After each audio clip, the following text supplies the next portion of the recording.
Thank you for acknowledging my great achievement. You too, David. All right. It's the one time he can wax eloquent. There you go. Oh, that's good. I like that. All right. Now, okay, first of all, let us know we wouldn't be on this committee if we didn't believe in basic research. I mean, that's Republican, Democrat. We all are on this committee, however, we are also members of the House that have to deal with budgets. Now, and it's great idealism, and I happen to believe in limited government, and I believe that how we can make sure that government doesn't grow out of proportion is making sure that science develops alternatives so that we can solve vexing problems through science rather than through bureaucracy. So let me just note, nothing should say that we are not united in that, but let me just note that when we're dealing with budgets, my colleagues on the other side of the aisle lament that we got out of the Paris Treaty, which would have cost us billions of dollars. Billions. That was the purpose of it, was to redistribute wealth from us to other countries that weren't quite so well off.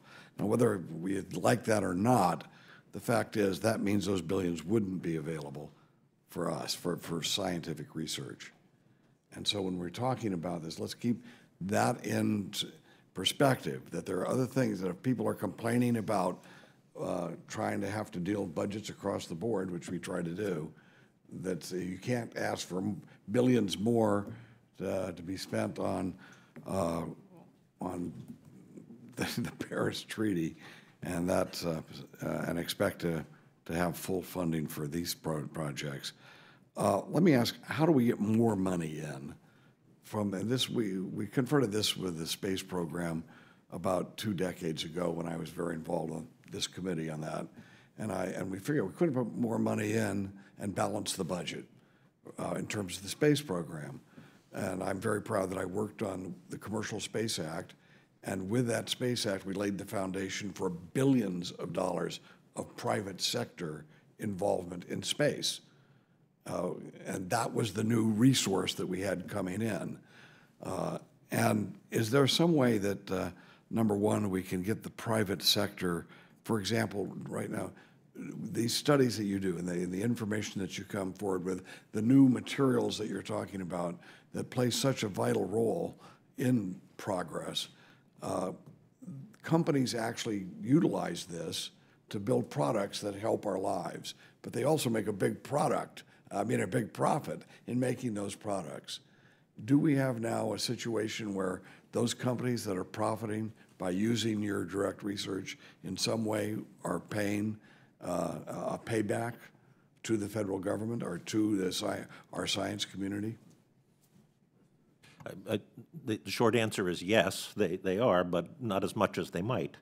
In some ways, universities and national labs have filled in the gap for what used to be much more vigorous and extensive industrial research labs in the chemical industry, in the electronics industry, in the computer industry, and so on. So, you know, I think companies do, obviously, what's in their interest. That's what they're supposed to do. But I think it would be in their interest to invest more in collaborations with universities and national laboratories. You know, when I was young, my dad took me to that laboratory there in Dearborn, Michigan, and it was Edison's lab up there, and it was really very impressive for me to see that. And we went to also next door to where they were developing new things for the cars.